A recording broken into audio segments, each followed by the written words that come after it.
Warning. Listening to this show may result in increased levels of inspiration, motivation, and innovation. Side effects can include the immediate urge to take massive action to build a better business and life for yourself and others. You've been warned. Welcome to Influencers Radio with your host, Jack Mize.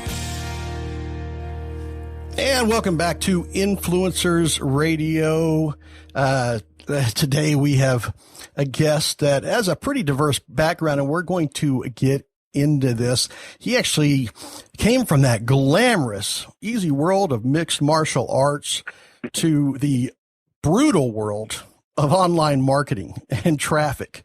And you'll see exactly why I say that, because a lot of people think that, that if you see some pictures, mixed martial arts can get pretty bloody, but I can tell you right now, the way businesses spend money and bleed money when it comes to getting traffic can be much, much more brutal.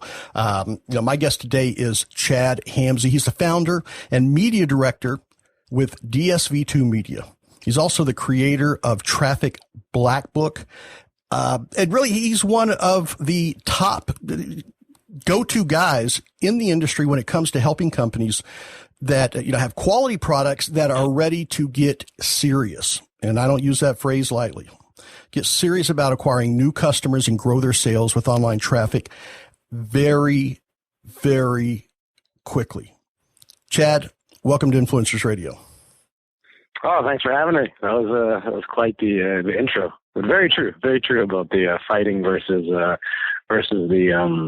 the business stuff. It is. Absolutely. Well, you know what? I think we owe it to the audience and also owe it to you to skip through a lot of the preliminary stuff. Is we're talking about traffic, right? We're talking about buying traffic. We're not talking about, the Google loopholes or trying to, game the system so you can have backlinks and all this stuff. We're talking about just outright brutal mercenary. I'm going to buy eyeballs to my offer. And when you do that, it is not for tire kickers, right? It's not for what, sir? It's not for tire kickers. I mean, it's when you flip that switch, things happen. Yeah. So, I mean, sometimes, you'll have someone that will be like, send as much traffic as you can, yada, yada. And then we'll actually send that. And, a week later, they'll say, oh, you're blowing through the inventory too fast. I need you to pull back on that. And so, you got to pony up. Absolutely. And you got to have your infrastructure and whatnot in place in case it does blow up. You got to be ready for that. So. Well, this is really interesting because it's a whole different world, almost an inverse world from what a lot of people think about online marketing. A lot of people think about, the getting their products together, getting their offers together are the easy part, and then getting the traffic is the hard part. And so what would you say to them on what's easier, creating quality offers, or for someone like you that understands how this works to get traffic quickly? Yeah. So, I mean, I don't ever like to downplay what I do, because there is a lot of science behind it, and you got to have a certain mindset to deal with the risk and whatnot. But there is traffic everywhere. So the one tip I usually like to give people is stop thinking of generating traffic. Okay. You're not going to generate traffic. You're going to redirect it. Okay. And I don't mean in a technical sense, like doing some browser redirect or some weird thing like that, but you just got to understand that the traffic's already out there. So, you can either pay for it, or how some guys will do, viral traffic and all that other stuff. At the end of the day, you're just taking traffic that's already available and sending it to your offers. So there's traffic everywhere. Actually getting the traffic is easy enough. Now, optimizing it and doing all that stuff that we do does take a bit of science and a bit of art. Like, it is something that we're experienced in now. But what makes all this a lot easier is if you have an offer that converts very, very well. And so us traffic guys, and I used to be an affiliate primarily. The little secret, the unknown secret, not the unknown, but unspoken secret was, really the offer is a big, big part of it. So if you have an offer that's converting very well, unless you completely miss the mark on where to put that offer in terms of where to get the traffic from, where to redirect it, as I said, then you're gonna do well with it, right? So it really comes down to the offer. And then on the flip side of it, it's very hard to take something that's not converting and not a good offer and not enticing to anybody and drive the best traffic in the world at it, and it could still fail. So. Right. And so to hit a couple of points, first of all, certainly, I don't think there's possible even to downplay what you do. You're the one that makes that magic happen. But for the actual product creator that so many have think that, okay, I've got my product here. Now I've got to go on this hunt, like you said, generate traffic. But when someone like you is there, you have the traffic ready for them. So it's not something that, like you said, they're going to have to generate. And certainly if they were going to try to duplicate what you're doing on their own, it would the expense and the time commitment would blow their, probably any expectation of profits out of the water. But the fact is that the traffic's in there, just like you said. People say, hey, let's throttle back. You're blowing through our inventory. That's a problem that a lot of people don't realize, or they don't conceive that that's actually can be a problem out there. And the reason that can be a problem, I guess, like you said, the offer. I want to make sure we talk about that, because there's a lot of people that think that traffic is the end all be all, that you get eyeballs on it, you're going to sell something. And I think, one of the reasons that I feel that you're an influencer is, one of the first things that you can do with your system, unlike what people are doing with traditional media, and we'll talk about that here in a second, radio. If you go to a radio or television or print ad, you're going to go through weeks, months of meetings and design and people giving their aesthetic opinions on everything. And they will never tell you that you shouldn't put your ad. But I think one of the things that, like I said, makes you an influencer is probably one of the most profitable things that a lot of companies have gotten from you, is you telling them, no, you need to go back and fix your offer. And you're able to do that very, very quickly, not weeks and months of lead time, but you can often tell them within hours that, hey, you need to fix something. I've been doing this a while, so actually I can look at an offer and not even take it on in our agency, for example, and I can tell that it's not going to work, how it's set up. Now, I'll always give them the benefit of the doubt, and I'll say, do you have any stats and blah, blah, blah. And 9 times out of 10, the ones that I'm looking at, I just take a look and that sort of thing, they don't have stats on them. The 9 times out of 10, the ones that I say won't work, they don't have a lot of stats on them. They haven't been tested in-house. Now, if somebody still wants to work with us on that, I do tell them that it's a lot harder, because you're not going to know. I need you to think of it this way. So if somebody comes to me with an offer that isn't tested, and we say, okay, well, let's go through the process, let's set it up, and we can do that very, very quickly.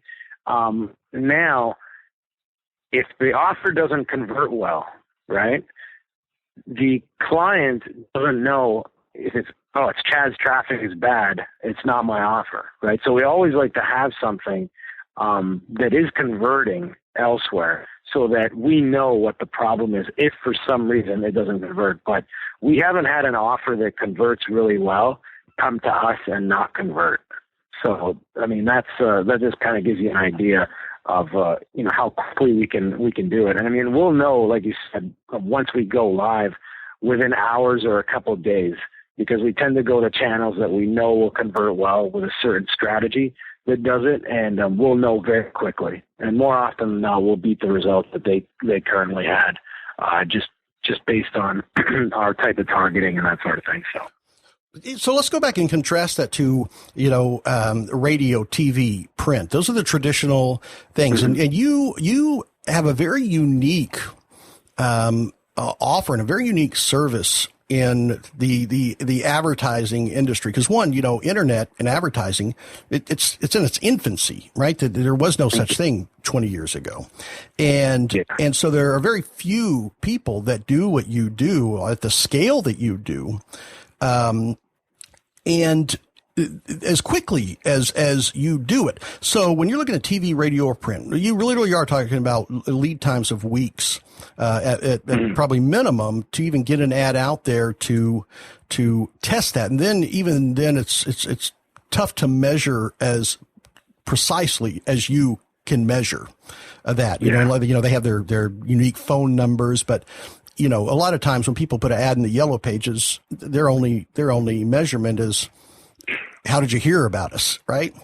For sure. So talk about that contrast in how, how precise and granular can you get on what traffic's working, to that precision, online versus, TV, radio, print advertising where they have to do a tracking number or something like that.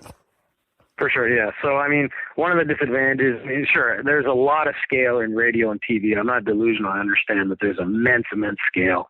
It's a very serious game. Now, what comes with that, however, is you have number one, like you said, long lead times, very expensive. It's very difficult to do what would be a cheap test on radio or TV. Now, the tracking abilities, like you said, there's phone numbers, there's pearls, there's certain things like that. But with us, we can track to such a granular level. So let's say we're doing a media buy, so we're buying traffic online from a major website, let's say the Huffington Post, a big website like that, and we want to test 30 different ads. Okay. So those 30 different ads, we build those out in an afternoon. We launch them all. And then, so now we'll start getting data on all 30 ads within, like you said, within a matter of minutes and then hours of when it launches, of when that campaign launches. And each ad, we can use specific parameters in each link of the ad that shows us how that ad is working, not only in terms of sales and conversions, but in terms of, how many clicks it's getting and all that sort of thing. So we can see, okay, is the message resonating with the people in terms of clicks, but it's not converting? Okay, so what's the reason? And we'll always try, tons of different variations, and those variations will allow us to find usually the sweet spot kind of combo, the combo of like the headline and the image or whatever we're testing. And we found all that within, a matter of probably 48 to 72 hours, from launch time, right? Now, if nothing works, is this a site that we've bought a lot of traffic on before? The way we operate nowadays, those are the only sites we do. So then we start to look at the offer and see, what is it and that sort of thing. Did we miss the mark a bit on the message? But for the most part, it works very quickly and very well. So it's very formulaic now. We can track the ad, we can track the headline separately, whatever we want to track. Also the exact page on the website, if we want to get that granular and see where it's converting, what the exact page, because there might be a page on a website where the ad is next to an article that's very relevant. So that's going to convert really well. Where on that same site, it's next to an article that's not very relevant and it's not going to do well. So we can track all that. So, and with that, that's the foundation, and which leads to my next point is that ability to get profitable, to achieve profitability. I know that anyone that has tried or done paid advertising at a large scale has experienced that when hundreds, thousands, tens of thousands of dollars seem to evaporate in a matter of moments because something wasn't there, because they didn't know what they were doing. The people they were using didn't know what they do. And I've seen a lot of people that are, claim to be, AdWords experts or whatever. And a lot of times what they're carrying out is what I would consider malpractice, if they were doctors. But I guess the only way I can make an analogy here is like the stock market, is that as you're doing that, because of that granular data that you can gather, you also have certain, like I guess you would call it stop losses if you equate it to the stock market, that when you see that something's clearly not working, it's not going to run away and have the budgets evaporate. Where if you test an ad in a newspaper, you got to let it ride until that is over, and so, what have you seen as far as that, your ability to quickly know that something's working or not working and be able to throttle that or just shut it down when you know that, look, here's what the data tells us. Let's not spend any more money on this. You probably saved a ton of money for clients by having that ability and that data. For sure, yeah. So, obviously we go back to the offer again. What did the offer? Is it something that does convert? So let's assume that we have a converting offer. Now, the way we used to operate is we would just, and this is kind of how most guys operate, and I'm kind of giving a bit of a secret sauce. So what most guys do, and most companies, they look at the offer and they say, okay, what kind of targeting and whatnot, so keywords, whatever else, they're using Google search, and that sort of thing. And they say, well, what kind of targeting do I need for this offer? So they build out their keyword list, or they build out their ads, and they do it that way. What we do is kind of it's a bit different. So what we do is we'll take the offer and we will put it to low risk sources that we know already are converting on similar offers. Okay. So we try to eliminate as many elements as possible, and we not necessarily using spy tools or anything like that. We do use some spy tools that allow us to see similar offers, but for the most part, a lot of the stuff that we take on is within a similar demographic. So we get live data off of, so we'll have a buy. We have one buy going on right now that's, spending a few thousand a day, but it's spread across about 5 different offers. Now, each offer is similar in demographic. Okay, they're very different offers, but they're similar in the audience that would like them. Right? So for me to get data in that sort of respect, I might just take this new offer, put it in there, and see how it performs in comparison. Right? So I'm measuring it against real world data, against similar offers or similar demographic targeting. Right? So that's one way we do it. The other way we do it is we use Facebook. Facebook tends to be a really good testing platform where we can test relatively cheap, and we tend to get faster ROI on Facebook than a lot of other people do, because we like to model our targeting off of that offer or off of that client's best buyers. Okay, so there's certain ways that we do that, but so it's more about starting with giving yourself the best chance you can when you start, and that's what we tend to do.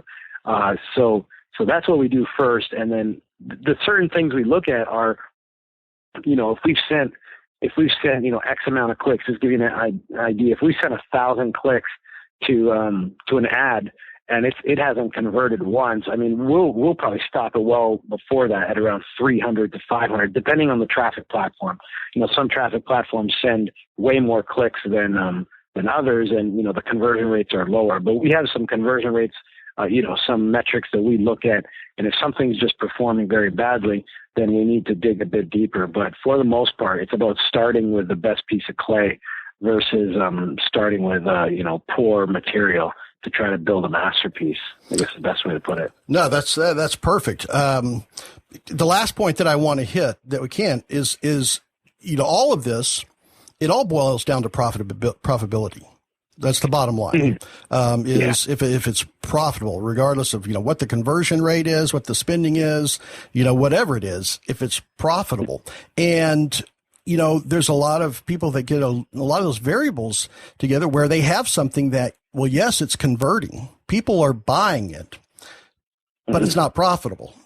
Right. Yeah. And I'm sure you probably run into that a lot. And that's probably where, would you say you have a good chunk of clients that may come to you and say, this is, because that's got to be one of the most frustrating things when you have something that is converting. People want but it's just not profitable.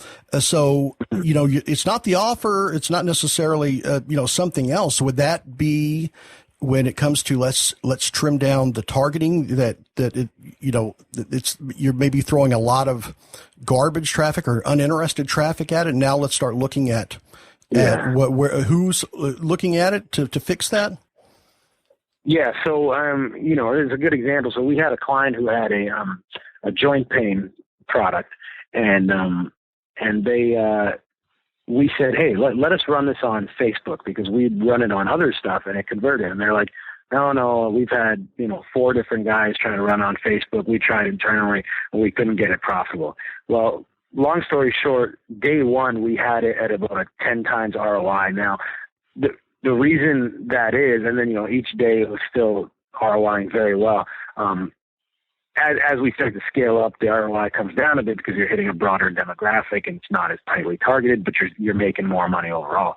And again, the reason that was like I said, like I just discussed, is not starting with the right piece of clay. So what we did is we took their buyer data, their customer data, and we started modeling the prospects on Facebook off of that data. So that's why exact same product, very similar ads, right? Very similar. We have some things in our copy that we do that we know will pull well, but just different targeting, right? And not necessarily tighter targeting, but better targeting, going after a higher value prospect.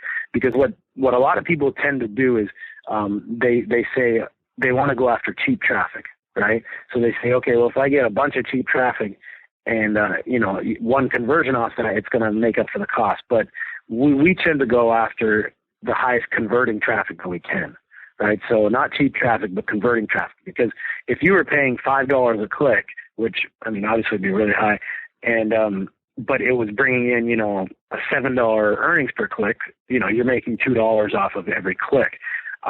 It's funny, when I used to be an affiliate, we used to do pay-per-call type affiliate stuff, which is for every valid call that I would send to a call center, I'd get paid for that. Well, I was paying on Google at some points $25 to $30 per call.